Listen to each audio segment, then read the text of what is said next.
Hi, இந்த வீடியோவில் நான் பண்ணுற ப்ரௌனி ரெசிபி தான் பார்க்க போகிறோம். அதுக்காக 200 கிராம்ஸ் ஆஃப் சாக்லேட்டும் 100 கிராம்ஸ் ஆஃப் பட்டரும் எடுத்திருக்கேன்.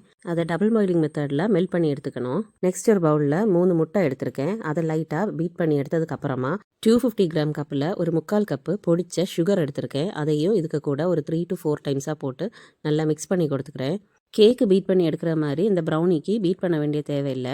ஜஸ்ட்டு அந்த சுகர் வந்துட்டு அந்த எக்கோட சேர்ந்து மிக்ஸ் ஆகி கிடச்சா மட்டும் போதும். இந்த சுகர் நல்லா மிக்ஸ் ஆகி கிடச்சதுக்கு அப்புறமா ஒரு 1/2 கப்பு ப்ரௌன் சுகர் கூட ஆட் பண்ணியிருக்கேன். இந்த ப்ரௌன் சுகர் வந்து ப்ரௌனிக்கு நல்ல ஒரு டேஸ்ட் கொடுக்கும். இந்த ப்ரௌன் சுகரும் இந்த எக்கோட நல்லா மிக்ஸ் ஆகி கிடைக்கணும். இந்த சுகரும் ப்ரௌன் சுகரும் இந்த எக்கோட நல்லா மிக்ஸ் ஆகி கிடைக்கலன்னா இந்த ப்ரௌனியோட டெக்ஸ்டரே மாறி போகும். நெக்ஸ்ட்டு மெல்ட் பண்ணி வச்சுருக்கிற சாக்லேட்டும் பட்டரும் இதுக்கு கூட சேர்த்து ஆட் பண்ணி நல்லா மிக்ஸ் பண்ணி கொடுக்கணும்.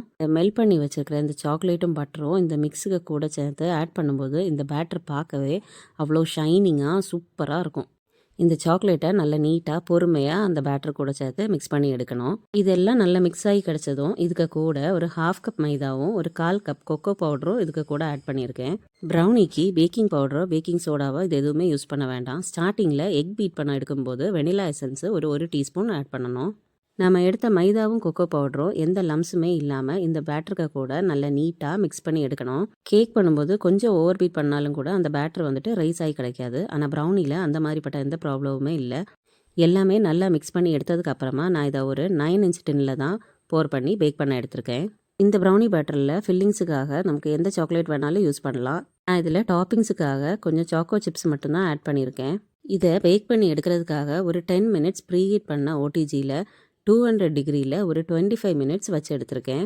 இப்படி வச்சாதான் என்னோட ஓடிஜியில் இது பேக் ஆகி கிடைக்கும். ப்ரௌனி பண்ணும்போது எனக்கு மோஸ்ட்டாக இருந்த ப்ராப்ளமே அந்த பேக்கிங் பேப்பரில் ப்ரௌனி ஒட்டி வர்றது தான். இப்போ ரீசெண்டாக தான் நான் இந்த பார்ச்மெண்ட் பேப்பர் யூஸ் பண்ணுறேன்.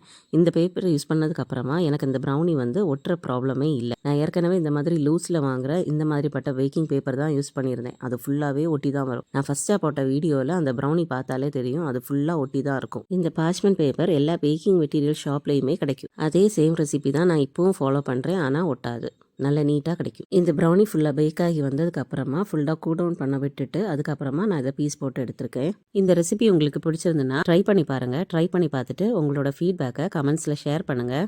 இன்னொரு ரெசிபியோட நெக்ஸ்ட் வீடியோவில் பார்க்கலாம். பை.